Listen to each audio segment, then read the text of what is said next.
ربنا لمّا بيختار حد، بيبقى عارف إيه في قلبه ومُطّلع عليه.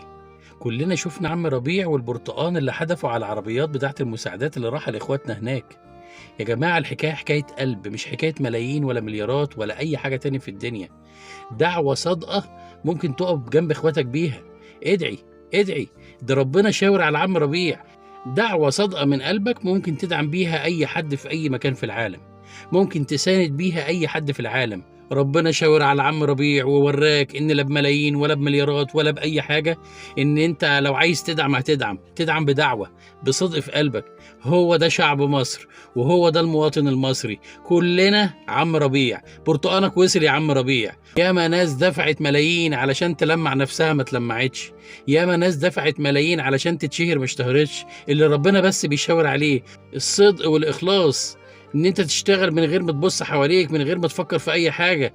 ربنا هيكرمك. انت اعمل اللي عليك والباقي على ربنا. ادعي. عايز تنصر اي حد ادعي له، عايز تدعم اي حد ادعي له، عايز عيالك ينجحوا ادعي لهم. ادعي. عم ربيع واحد من شعب مصر، كلنا عم ربيع. جوه قلبك حب، كل الناس هتحس بحبك.